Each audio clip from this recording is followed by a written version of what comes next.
Problem number 9 has 3 terms. Before we do any problem, we're always going to check for a greatest common factor. And the way I do that is I write the factor tree and I write the prime factorization above it, each one.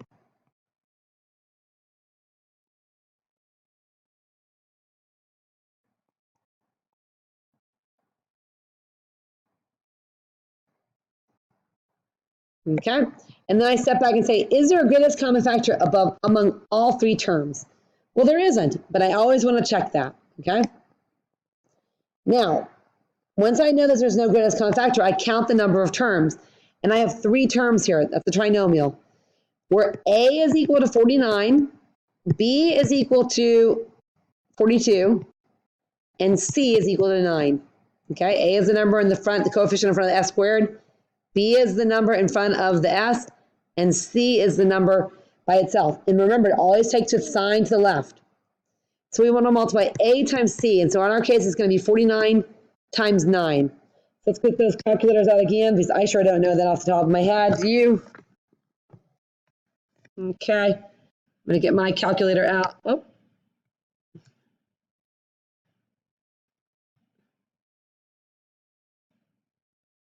Okay, hopefully we get this running. Oh, there it is. All right. So I'm going to multiply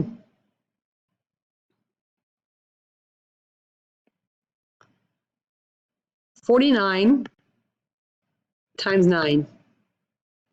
And I got 441.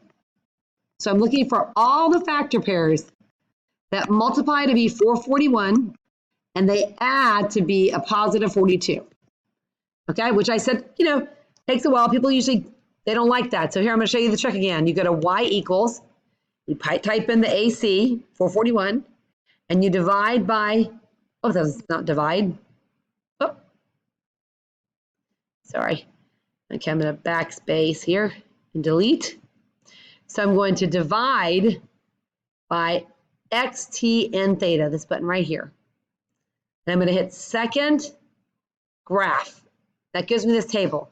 I'm looking for a factor pair that adds to be 42.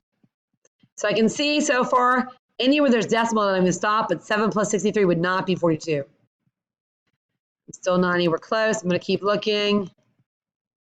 Oh, here we go. 21 plus 21. Okay, so I write those numbers down, 21 and 21.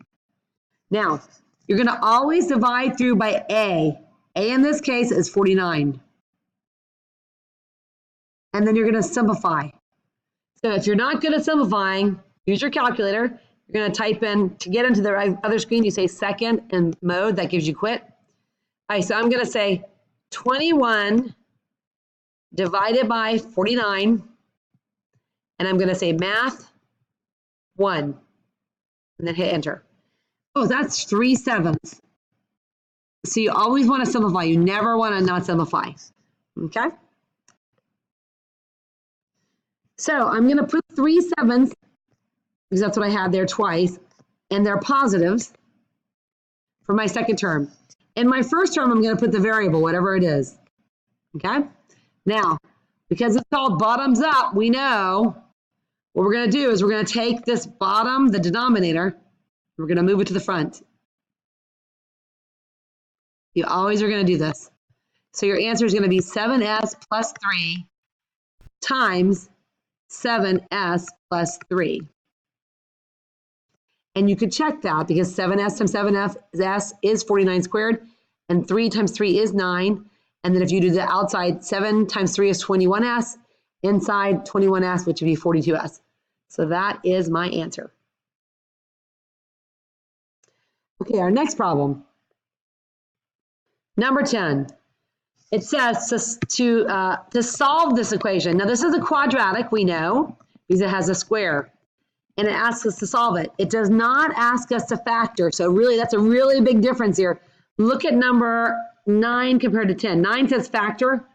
10 says solve. When it says solve, it wants an answer. F equals a number. Okay? So we're going to use the only property we've learned so far, which is zero factor property. This is not equal to 0, so we need to rearrange it so that it's equal to 0. So I'm going to add 27 and I'm going to add 12F.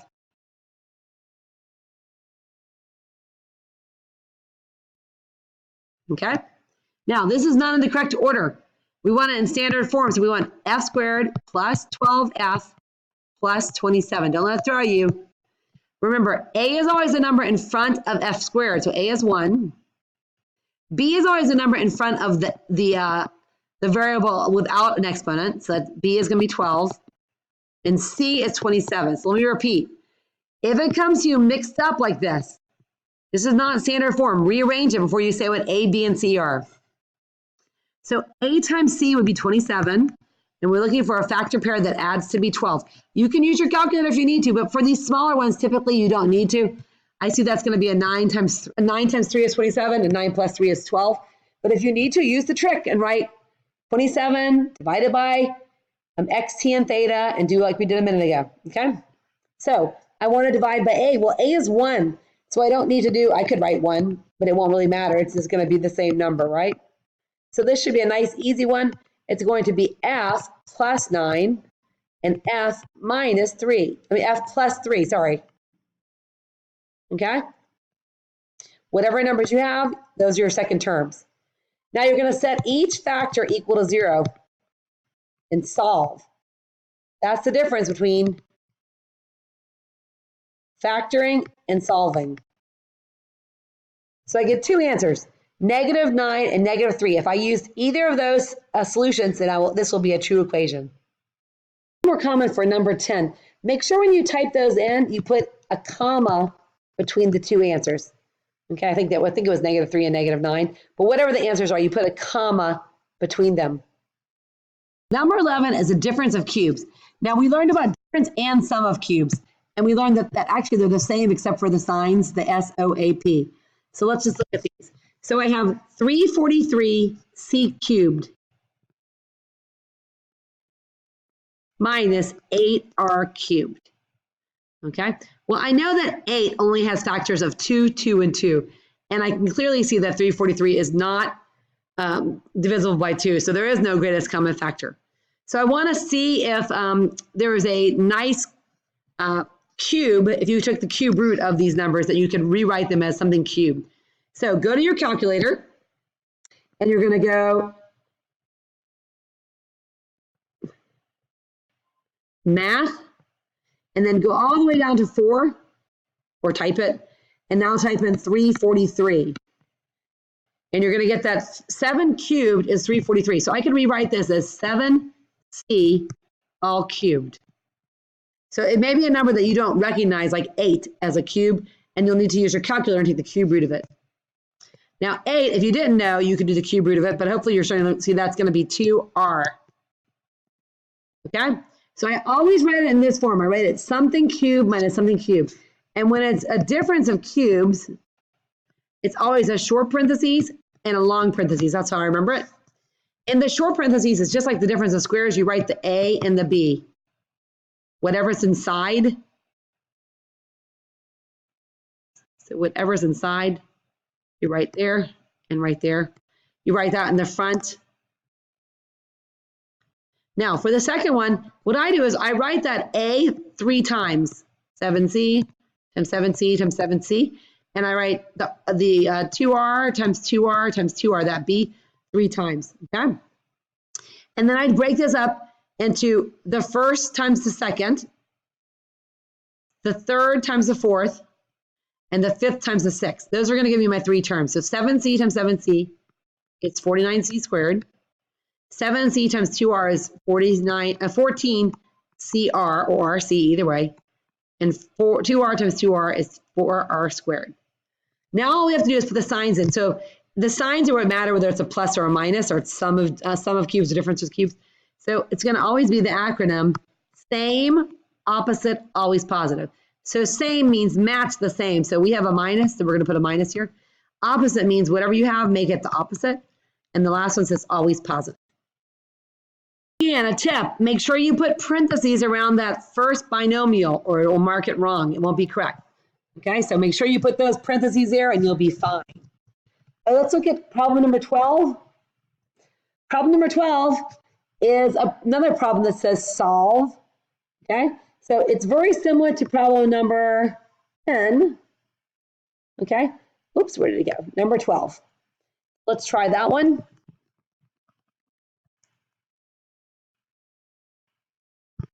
We'll try a new color. Let's see. Let's do this blue. Okay.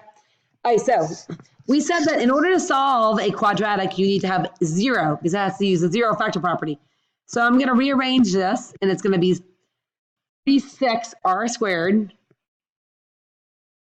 minus 33r minus 15 is equal to 0. I subtracted 15 from both sides. Okay.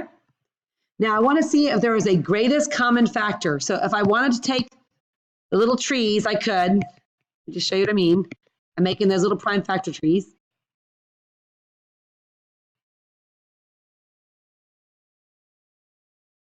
And you can see they all have a factor of 3 in common. That's going to be my greatest common factor.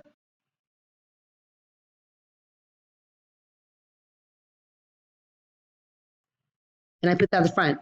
My tip to you is, on the test, I would come over here before I do anything. Oh, no, you can't because we're not factoring it. We're actually solving it. So we only do that when we're solving.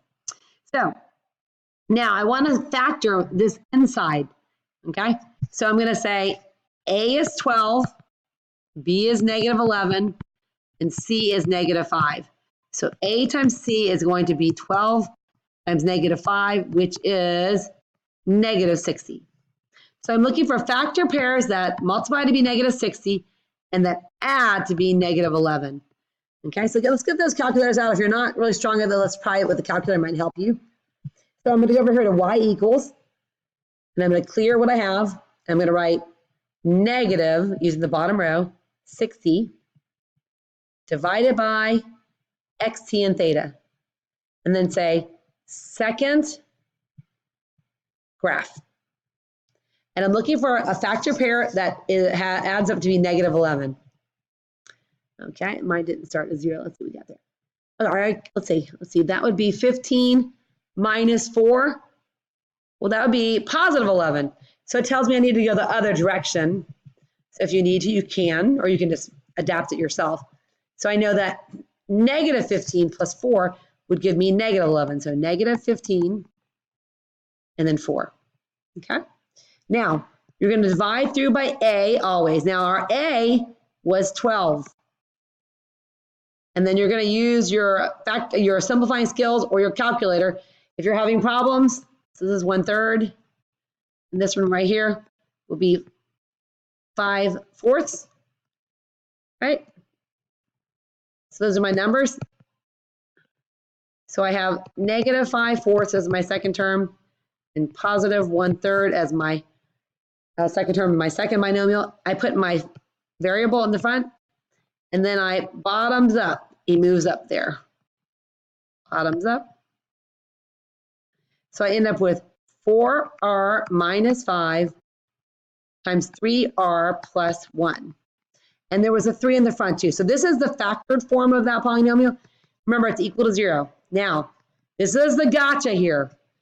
The 3 in here is just a multiplier. It's the greatest common factor. There is no value for r that I can make that 3 equal to 0. So we're going to ignore it. We're not going to use it. We're only going to set 4r minus 5 equal to 0. And 3r plus 1 is equal to 0.